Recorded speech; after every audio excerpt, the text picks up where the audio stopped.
The following is a special presentation of Tony Kurre Radio.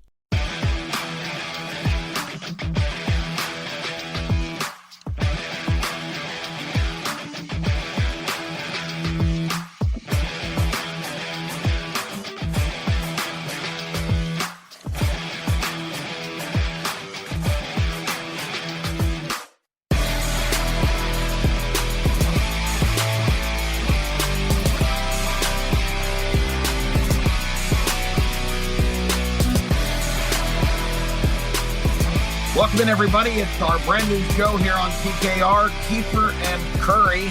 Last week we debuted talking about all-star games and the fact, Tony, that even though you and I are adamant sports fans, nobody's really interested in what we think or what we like. I'm glad so I hope everybody didn't. enjoyed that show. How are you today? I'm doing great. I'm glad I didn't go get those tickets for that Memphis Lakers game because LeBron James got banged up 2 nights ago. And he's the only reason I would have gone up to the FedEx Forum to see him play. I would have been seriously bummed out to drop $800 on a pair of tickets with my son and not see LeBron play. So I think the Lakers are probably finished for the season.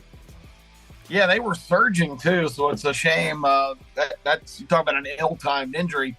Tony, I thought we'd tackle a subject today that I'm sometimes fascinated by, sometimes indifferent to, but I think it really is the reason that the topic is compelling because so often in sports, and let's face it, sports is a numbers game all the way. Statistics really rule sports and how people perceive certain players and certain teams.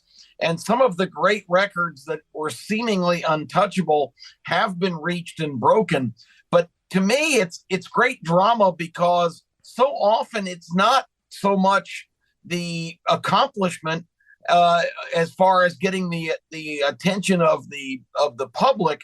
A lot of times it's the personalities involved. And I thought it would be a fun subject to kind of kick that around with you, particularly since we're on the verge of having what I consider one of the most remarkable records in all of sports on the verge of being broken. Pete Maravich at LSU, in his 3-year career, he wasn't eligible to play back then as a freshman. Nobody was. Freshmen were not allowed to play. So he only had 3 seasons and 83 games. Tony, he scored 3,667 points, averaged 44.2 points per game, and has been sitting on that lead since 1970, 53 years as the all-time scorer in an era where the three-point shot was not even invented yet. No doubt. Remarkable. No, and Antoine Davis is the guy you're talking about. And as we record this show, we're getting ready for a 6 o'clock tip later on tonight when Detroit Mercy takes on, of course, Purdue Fort Wayne in the first game of the Horizon League tournament. They're actually favored in that game despite the fact they're 13-18, 9-11 in league play. But yeah, he's got to go 64 points, and he's got to play more than one game unless he goes for 64 later on tonight. By the way, they did win by 33 the last time they played Purdue Fort Wayne earlier in the season. But it's amazing too, Kip, because I don't hear anyone talking about this record. I mean, a record that stood the test of time for 53 years, and that was a little outside my time. I was 4 years of age, but I knew Pistol Pete when I was 6. When I was 7 years old, all I heard about was Pistol Pete. And quite frankly, while I know Antoine Davis because I follow college basketball, I wasn't even aware that he had a chance to break the record going into the season. And I'd venture to guess a lot of people, maybe if they're listening to the show, they'll now watch this Horizon League game later on tonight. But otherwise, they'd probably just wait till Selection Sunday.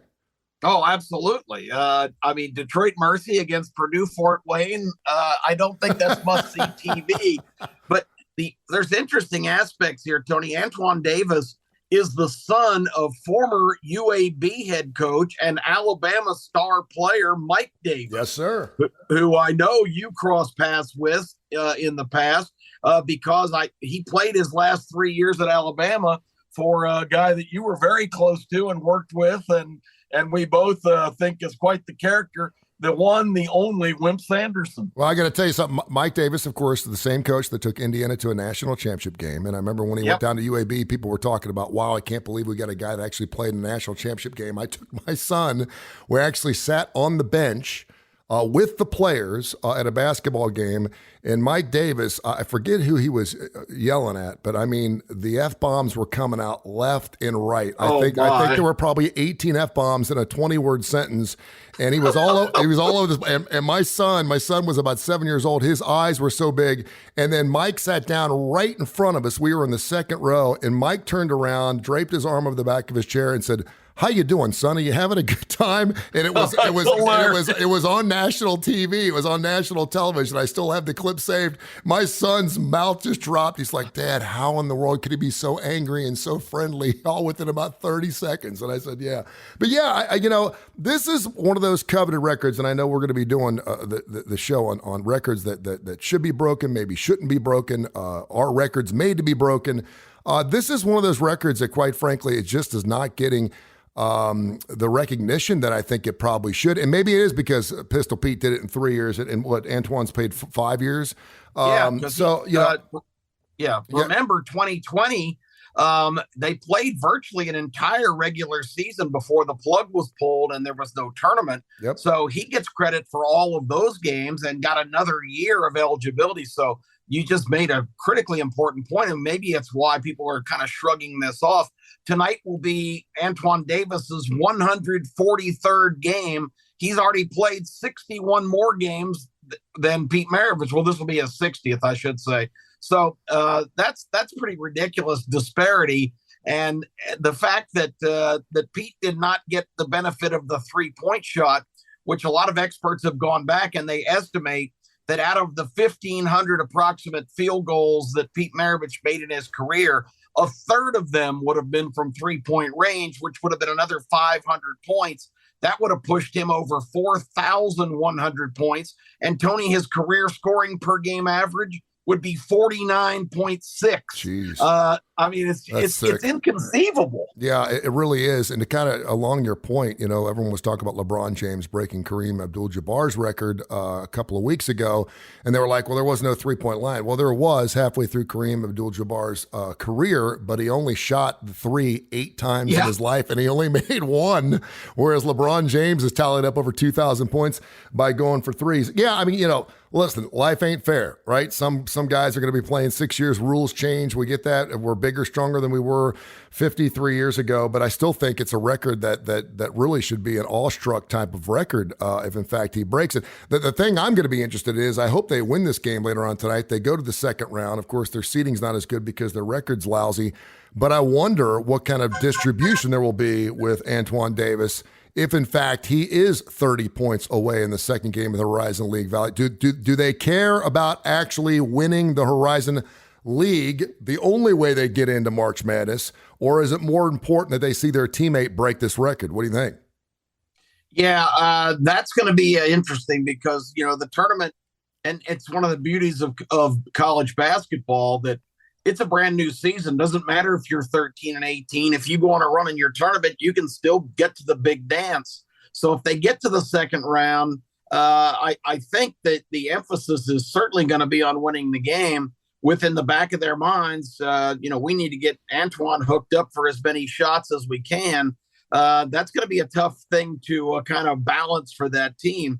The other remarkable stat about Davis, Tony, is he has just set the record for most 3-pointers made. So unlike Kareem, who only took 3 3-pointers ever, this guy has poured 3-pointers in from all over the court.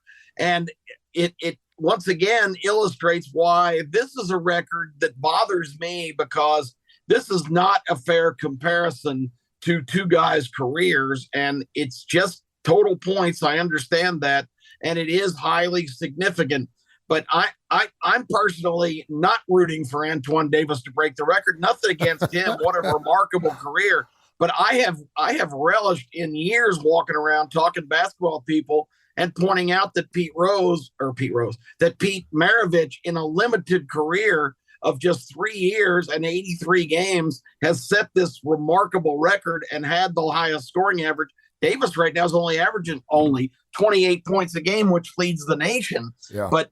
But 44, or what should have been 49 points, I just think this is Pete's record, and I'm going to be sad to see it broken. Well, listen, he's averaging 28.1 points per ball game, but their team record is 13-18. I don't know what that says about a particular team. This is a baseball team that's got a 60 home run guy, but they're 30 games out of first place. It really doesn't make any sense. And if you want to know if they're going to feed him the game, go watch the Wilt Chamberlain 100-point game and see what happened in the fourth quarter. Yeah, he got the line, I think, like 30 times, the free throw line, but they were feeding him every time, every stinking time to get to that 100-point line. I think when he got to about 80 points, they were like, let's see if we can get to 100 with that. But yeah, I love to see records broken because I like to be alive to see history. I think it's just miraculous. I think it's wonderful. But to your point, I'm a purist too. And to see that Pete did it in 3 years and just to see how he did it, I think was miraculous. Obviously, his team was better as well. You did mention, though, and I think you did it on purpose, my man, Pete Rose. Yeah. That's another compelling story here. Tony, what's your take and what's your memories?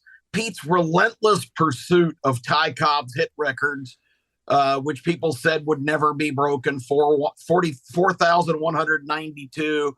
Pete just doggedly pursued that, played for 23 seasons, I think. And I remember the night against San Diego at Riverfront Stadium where he got the base hit to right field off Eric Schau, who's now the late Eric Schau. And just the absolute, of course, delirious celebration in Cincinnati. But even though Pete was a polarizing figure, so was Ty Cobb. So there wasn't a lot of great sentiment for Ty Cobb's record going down. And I think people, despite Pete being a lightning rod of controversy, I think most people were rooting for Pete Rose to break that record. So I want to take you back to 1982. I was 16 years of age. I was on the St. John's Softball League. And we had some batting cages up in Mason, Ohio. Mason, Ohio sits between Westchester and Sharonville. It's about 20 miles north of Cincinnati. And I'm up there with a couple of my buddies, and of course, we've got a keg in the back of the van. We're going to go up there and get in the fast pitch softball cage, and we're just going to knock the skin off the ball for about 3 or 4 hours because that's what we did. And so someone comes down and says, hey, go down to the last batting cage on the left, the second one up. You're not going to believe who's down there. We go down there, and there's Peter Edward Rose. Taking batting practice at a pitching cage in Mason, Ohio. He's in the 95-mile-an-hour cage, and we're sitting there watching. And Kip, batting cages, they go out at an angle, kind of like a triangle. Okay, right. He had a piece of 8x10 printer paper, closed-pinned up all the way down both lines, 3 feet apart. So there was about 18 or 19 white pieces of paper on each side, on the left and right side.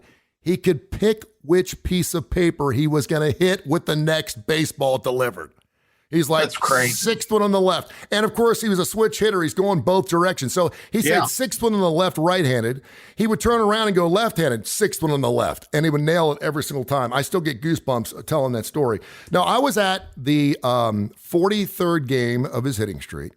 And obviously I was not the 44th. And then I had tickets for the 45th game, which of course he did not get a hit. I think the 46th, he went for like 4 for 5 or something. It was crazy. Yeah. A miraculous player, an unbelievable player. You know how I feel about him being in the Hall of Fame. What a lot of people don't realize too is, of course, he got his 3,000th hit against Steve Rogers against Montreal Expos. Do you remember who he was with when he got his 4,000th hit? I want to say maybe the Phillies, but I don't remember for sure. He had always the Expos. He was with the Expos when he got his 4,000th hit, and he got that hit against Jerry Koosman of the Philadelphia Phillies. Wow. And then of course, and a trade of all time. What a lot of people don't realize is when he was released by the Cincinnati Reds, he was given free agency. They were like, you know what, Pete, you've done enough here. We're not going to trade you. You just go where you want to go. He goes to the Philadelphia Phillies. Then when he got traded back to the Cincinnati Reds, in lieu, of course, of the fact that he was going to break the record, and of course, Montreal could have held the Reds' feet to the fire, and they could have said, no, he's going to break the record here. Do you remember who he got traded for? I don't remember. A guy named Tommy Lawless. So Pete Rose, the all-time hits leader, got traded for a guy named Tommy Lawless of the Cincinnati Reds.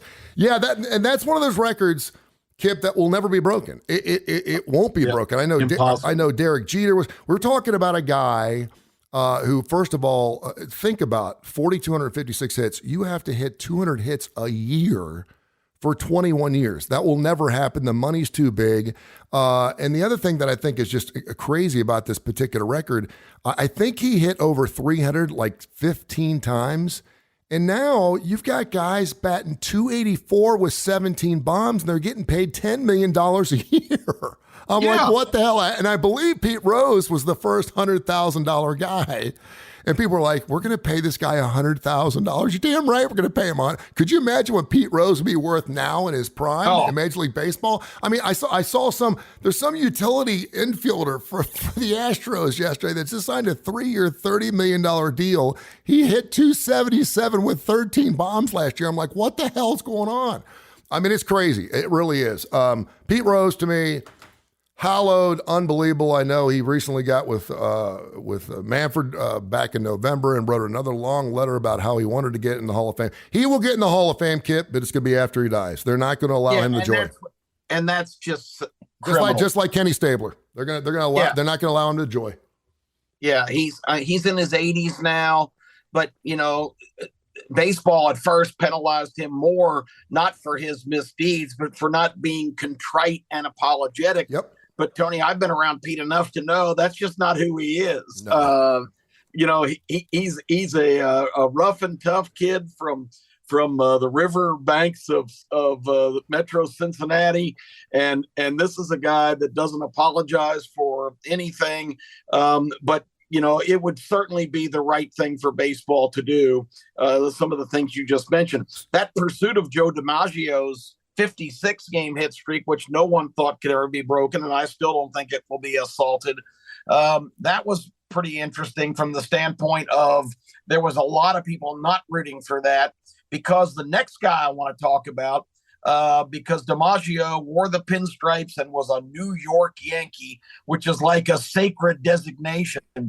I lived, Tony, the Hank Aaron chase of Babe Ruth's 714 home runs. Mm-hmm. The Braves came to Atlanta in 1966, the same year as a young child. My family moved from Washington, D.C. to Atlanta, and my parents came home from looking for a house down there. My dad had been transferred, and I was a 7-year-old kid already just heavily into baseball cards, and my dad poked my mom when they came in the door and said, we're moving to Atlanta. We just got back. We got a house. Who's the shortstop for the Atlanta Braves? And I said, Dennis Benke. And he said, that's your new next door neighbor. Oh, no. Wow. You talk about euphoria for a kid. Tony, I lived the dream for about 4 years. The Braves starting shortstop was my next door neighbor, and his wife took me to games, just about one of every series. But I watched the Hank Aaron pursuit, and I also watched the way Atlanta embraced not only the Braves, but completely embraced Hank Aaron. And it really bothers me as he chased that record, and now the revisionist history of all the racism and hatred and everybody rooting against him that he encountered. Because, Tony, I'm just telling you, I was there. That's not the case. You know who was rooting against him and writing letters and giving death threats? Yankee fans. Yep. It was not people in the South. It was not the Ku Klux Klan. It was not racist white people, Southern, white supremacists. It was New York Yankee fans, because they didn't want a black man in the South to break the sacred record of the great Bambino. You're spot on. And of course, we're talking about a Bambino that used to have about 6 or 7 hot dogs a game. It was typical, and beer. Typical for him to have a lady friend in the locker room in between innings. Go read the books, my friend. He used to hang out with hookers and hot dogs throughout every game. Yeah, I mean, that and the thing about Hank was, he just didn't have, he reminded me a little bit of Ken Griffey Jr. Ken Griffey, obviously a lefty, and just had probably one of the most purest swings I've ever seen in Major League Baseball. It was unbelievable the way he left the bat in the right hand when he swung through. But Hank, you put Hank next to any other person in Major League Baseball, he just didn't have the body frame, the body work. He was so far away from a Mark McGwire type of guy, just a hunkler, if you will. And the fact that he just had so much jolt and so much torque to his body, and the fact that he hit so many bombs was unbelievable. I think that was, not only for African Americans, I think it was just pivotally important that he did break that record, and that's a record that will stand. And to this day, a lot of people still believe, certainly through the steroid era and everything else. And I'm glad you brought that up too, because I was going through the single season thing, and You know, the record of 61, I remember 61, 61, 61, and I could tell you it was Roger Maris all day, every day. And until 1998. And then over the course of 4 years, 98, 99, 2000, 2001, that record was broken not once, not twice, but 6 different times. Now, listen, if you're going to allow a guy to play baseball, I don't want to hear about the steroid era. I don't care. Times change. You got to stay ahead of the law. You got to stay ahead of the drugs. You got to stay ahead of those things. Those records are still out there. I'm not an asterisk guy. If it happened, it happened. Life's not fair. That's the way it is. But I had to go back. I couldn't, Kip, I feel horrible saying this because I'm a Major League Baseball guy. I'm watching a pregame right now. I can't believe the Grapefruit League is already on. I'm super excited about Major League Baseball. and we got March Madness. So this is one of my favorite times of the year because everything's playing. The NHL's getting the NBA. I mean, it's fantastic. If the NFL could somehow play a game in March, it'd be awesome. But I couldn't remember what the home run record was. I couldn't remember what the season single record was. I knew that Mark had hit 70. Because my ex-wife lived in St. Louis. But I had to go back and remember that Barry Bonds actually broke the record with 73. And that's one of those records, well, I acknowledge that is the single season record, and I'm okay with that. It doesn't mean I like the guy, and I'll still go along with all the baseball purists who will also say that, listen, it's really hard to hit a round thing with a round bat. Yeah, there you go. Let's talk about that 61 pursuit in 1961. Again, it was the Babe with 60. And I love the quote, if you go back, when that season ended, when he completed the year hitting his 60th home run on the last day of the season, Babe Ruth was famously quoted as, "Let's see some son of a bitch come along and break that record." And in 1961, not only was Roger Maris assaulting it all season, but also the all-time golden boy, the most revered player in baseball history, the idol of every young man in the era of the 1950s and 60s, Mickey Mantle. Even his name. Remember how Bob Shepard, the announcer, number 7, center fielder, Mickey Mantle. I mean, this guy was like a literary figure, just beloved, the most probably athletically gifted player ever, had a lot of injuries and a lot of really bad personal habits. But I think the most amazing thing in 61, everybody was, because Mantle and Maris were like stride throughout the whole season in the pursuit. And both late in the year got to 54 homers and were tied. And then Mantle had a mysterious ailment that kept him out of the lineup for a few days. He went to a doctor that was actually treating John F. Kennedy at the time, who was the president, who Kennedy had all kinds of debilitating health problems. And basically this quack was giving people shots of just pure speed, speedballs. And he was called Dr. Feelgood. Somebody suggested to Mantle to go and see this guy and get a shot. And when he did, the injection became infected, and it knocked him out for the rest of the year, and he was out of the chase, and everybody was all in wanting Mantle to break that record. Nobody, no Yankee fan was rooting for Roger Maris, who was crew cut, was acquired 2 years before from the Kansas City Athletics. He was not a Yankee. He only batted .258. They didn't think he was a good enough player to assault the Babe's record. Here's the also on the Mickey Mantle, the greatest hero, golden boy in history. You know what his original ailment was, Tony? What's that? He had a bad case of the clap. Really? And that's a God-honest true story, because he even admitted it in 2 autobiographies later, that he had a terrible case of the clap and was totally bedridden, tried to get the speed shot to be able to play, and it went horribly wrong. So, you know, you talked about Babe having all kinds of extracurricular activities, Mickey Mantle took that to a different level. Yeah, but Maris, of course, on the last day of the season, the Yankee, only 24,000 people in the stadium, so there was no excitement. He was tied at 60, and he did hit a home run to right field. But it's been documented that Maris his hair was falling out of his head. He was losing weight. He couldn't eat. He was so nervous and so stressed out over the chase of that record that it affected his career. And the resentment's still there, Tony, because here we are 53 years later, that remarkable accomplishment. Roger Maris has never come close to being elected to the Hall of Fame, which is remarkable to me. It really is. And for all you knuckleheads out there that believe that the steroid area shouldn't count, we had Mike Schmidt on our show about 15 years ago talking about the steroid era, and he said that every Major League Baseball locker room had coffee because guys love to drink coffee, particularly for those 11 o'clock or 12 o'clock pitching starts. He said there was a red pot and a green pot. He said it wasn't caffeinated and decaf. It was juiced and non-juiced. If you want to have a cup of coffee, you got yourself the red pot. If you want a little extra juice, and it had exactly what you're talking about, getting shots, it was in the green. And he said we'd go through about 6 or 7 of those green pots in a 3-hour game every Saturday afternoon. So it's been around for a long period of time. It's probably honed in more on exactly what baseball players need to obviously prolifically have wonderful seasons, but they've had speed in the game for a long period of time. Oh, for sure. Jim Bouton in Ball 4 writes about bowls of 2 different kinds of speed. Greenies was what they were typically called, and you could just grab a handful on your way in and out of the clubhouse. It's ridiculous. And for these sports writers, the latest electee to the Hall of Fame is Scott Rowland, who had a fine career for the Philadelphia Phillies, but he's a .278 career hitter with just over 2,000 hits. Pete Rose has twice as many hits as this guy, Tony, and he's going in the Hall of Fame. And it's got to just be galling for Barry Bonds and Roger Clemens and Sammy Sosa and these other guys.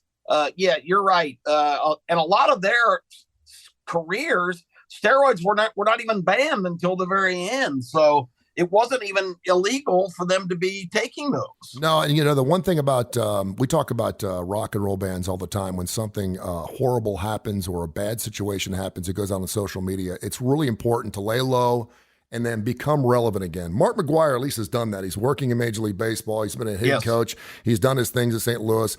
Barry Bonds, not so much. Sammy Sosa fell off the face of the earth. I mean, he's got three. He's got 3 of the top records. He hit 66, 64, and 63 homers in a season. Of course, Aaron Judge was nipping at that with 62 last year. When Sammy Sosa got out, he was gone. I mean, I haven't seen Sammy. I haven't heard from Sammy. I don't know what happened to Sammy, a guy who hit almost 190 bombs in 3 seasons, and you never hear from the guy. Hey, listen, we got a few more minutes left. I want to talk about one other person who's been breaking a lot of records in the Ivy League, and that would be one Leah Thomas. Your take on what she/he has done in college sports? Well, it's one of the hottest topics right now in the societal vernacular, Tony, the whole controversy about trans athletes. This guy was named Will Thomas and swam at Penn for 3 straight years on the men's team very competitively. Then during the 2020 COVID year, decided that, you know what, I'm tired of this being a dude. I'm going to switch teams and go to the other side. Now, I don't know what all that, I know what it involves, but I have no idea what the timetable is. It seems kind of amazing to me that a guy who swam competitively in male events at the end of 2019, in 2021, was jumping in the pool as Leah Thomas. And Tony, she was winning races by sometimes the half a pool length and shattering every record there was to break in terms of times of those events.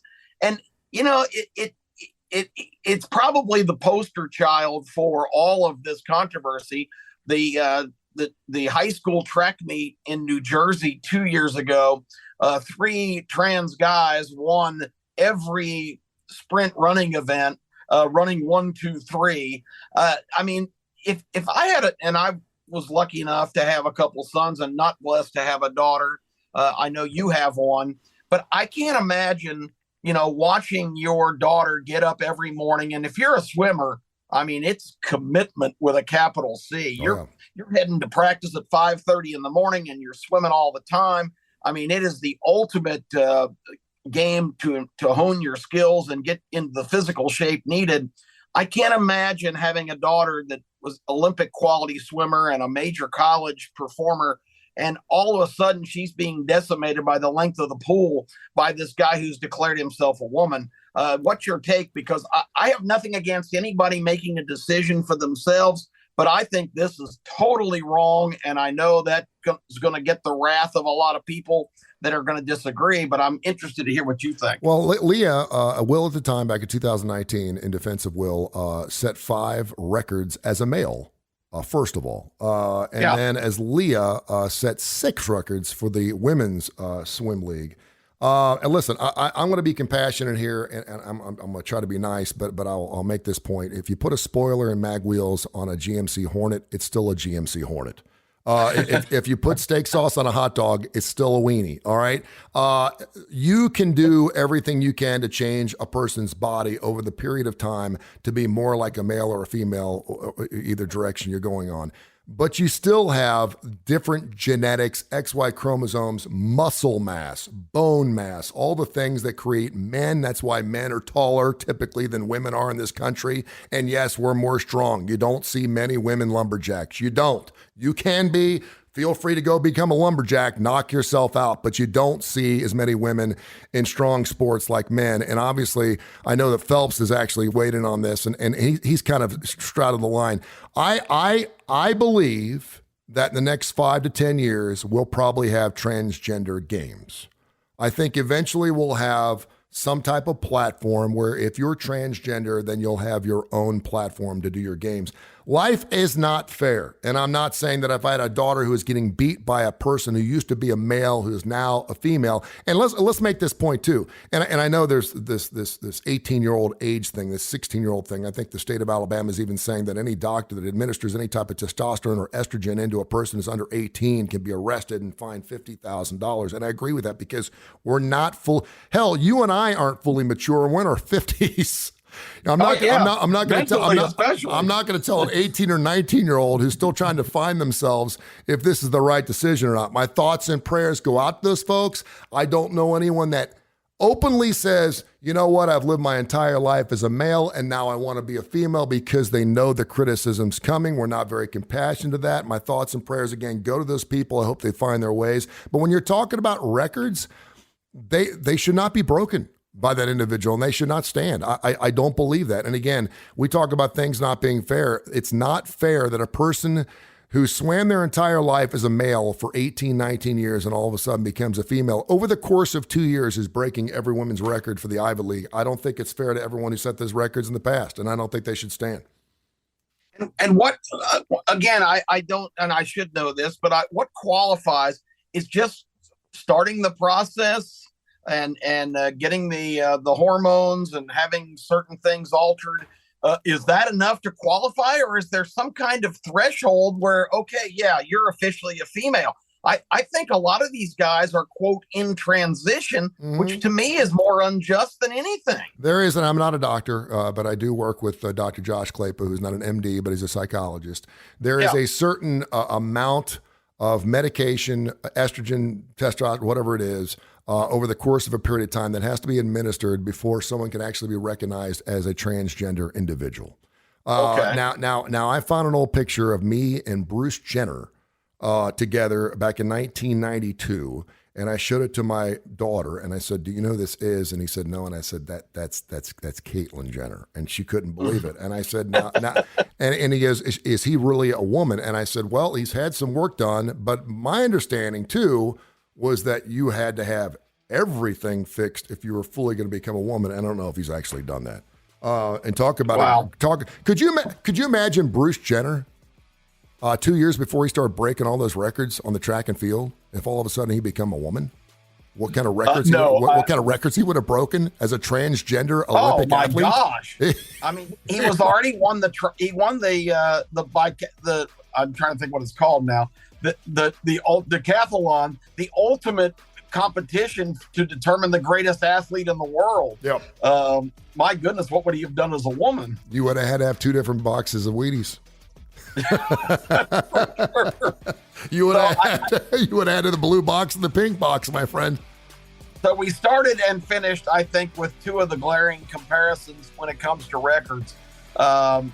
There's got to be other considerations in the chase other than just the accomplishment, because a lot of times there's, and you've made the point very perfectly, that it's not fair and it's not equitable which of course equity is their favorite word now. But it is unjust for some of these records that are not apples to apples to be compared and allegedly broken when the circumstances are glaringly different. Hey, listen to our show, Keefer and Kurre, every single Monday through Friday, 1 o'clock, 1 o'clock Central Time. It is on at least 5 days a week. And, of course, you go podcast it. Wherever you get your Tony Kurre Radio podcast, we're available on every major industry, Spotify, iTunes, Apple, you name it, wherever where you can listen to each show. And we'll do a show every single week. Great show, my man. We'll look forward to catching up with you next week. Tony, I enjoyed it, and hope everybody has a great week. This has been a special presentation of Tony Kurre Radio.